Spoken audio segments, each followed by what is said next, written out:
Good morning. This is Inside Nigeria. Today is October 7, 2025. And of course, my name is Winifred Webo, your host on the program.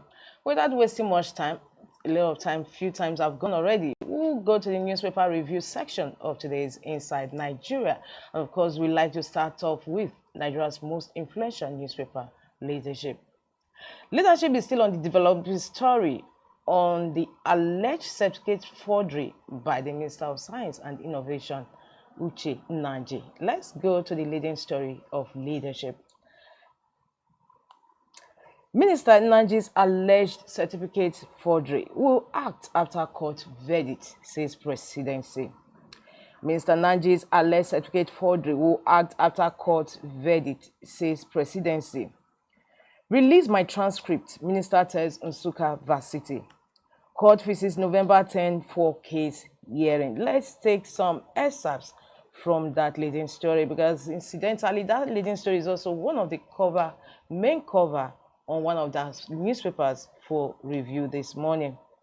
As pressure continues to mount on the Minister of Science, Technology and Innovation, Uche Nnaji, to resign over an alleged certificate forgery, the Presidency has said it will act after the court verdict. According to the Presidency, a comment on the matter won't be necessary since the matter is already before the court.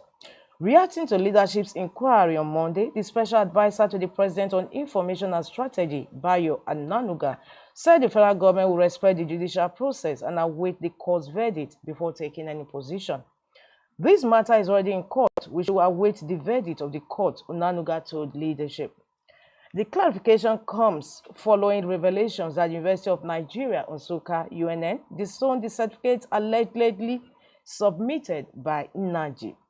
In a letter dated October 2, 2025, and signed by the Vice Chancellor of the University, Professor Simon Otwanya, the institution said records show that Nnaji, with matriculation number 1981/30725, was admitted to study microbiology/biochemistry in 1981 but did not complete his studies.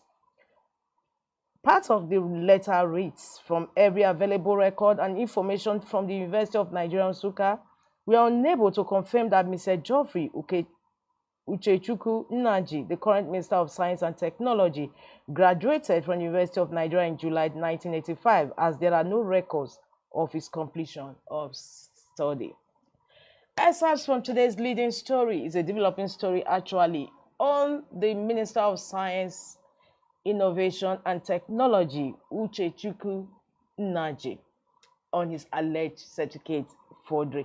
We have a leadership analyst to throw more light on this developing story. We have Innocent Odo. Innocent, good morning and welcome to Inside Nigeria this Tuesday morning.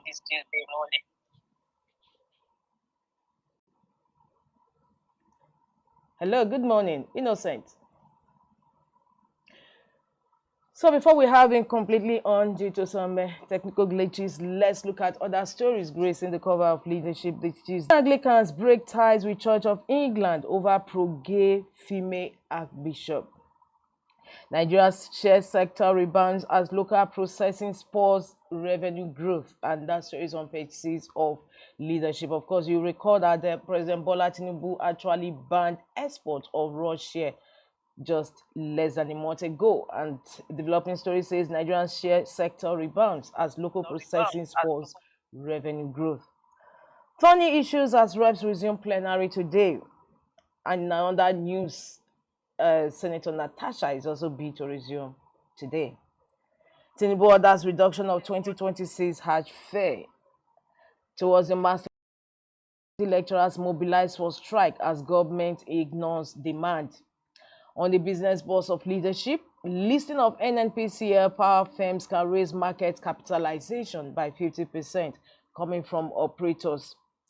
The listing of Dangote Refinery, Nigerian National Petroleum Company Limited, NNPCL, and power firms on the Nigerian exchange can raise market capitalization by up to 50%, significantly deepening Nigeria's capital market